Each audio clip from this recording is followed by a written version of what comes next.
Every afternoon, Thomas the Tank Engine puffs along his branch line with Annie and Clarabel. First, they pass the watermill. Next, they come to a big farm. Then, they can see a bridge with a village nestled either side of it. This is a special place. Whenever children hear Thomas coming along, they stand on the bridge waving until he is out of sight. One day, Thomas was running late. He had stopped at the signal before the bridge to talk to some new children. Percy was waiting too. "Hurry up, Thomas," called Percy when the signal dropped. "If you're late, the Fat Controller may get a new engine to replace you." He would never do that, thought Thomas, but was worried. Next day, Thomas hurried along the line. Just ahead was a goods yard. There, on the platform, was an inspector waving a red flag. Next, Thomas saw some children. They were waving too. Something must be wrong, thought Thomas. This station is for goods, not passengers. "Help, Thomas, help! We are glad to see you," called the children. "Please, will you take us home?" The station master explained to Thomas's driver that the school bus had broken down and that all the parents would be worried if the children were late. Thomas waited as the children walked down from the bridge. Then he took them to the next station, where Bertie was waiting to take them home. When Thomas finished his journey, he was very late. He worried that the Fat Controller might be cross with him.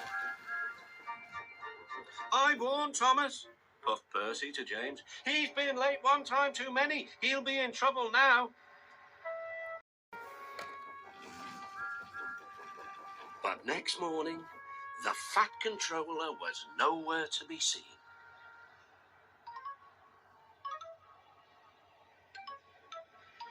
"Thank goodness," sighed Thomas.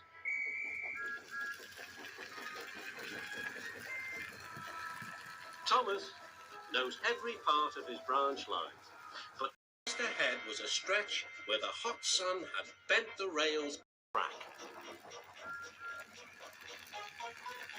"Careful, Thomas," his driver, but it was too late. "That's done it," said his driver. "We shan't get any further today." "But what about my passengers?" "Don't worry. They'll be looked after," replied the driver.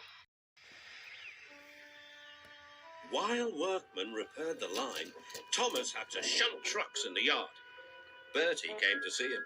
"I understand you need my help again." "Yes, Bertie," replied Thomas sadly. "I can't run without my rails."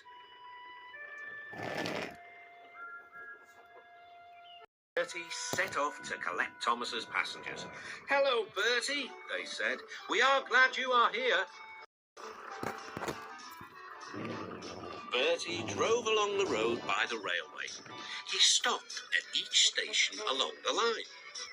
Sometimes he stopped between stations to let people off closer to their homes. Thomas felt miserable. "I've lost my passengers. They like Bertie better than me." The Fat Controller arrived. "Your branch line is repaired. I'm going to change your timetable so that you and Bertie can work together more." When Thomas reached the station, there were all his passengers. "Bertie is a very good boss, but we missed our train rides with you," they said. Later, Thomas spoke to Bertie. "Thank you for looking after my passengers." "Oh, that's all right, Thomas.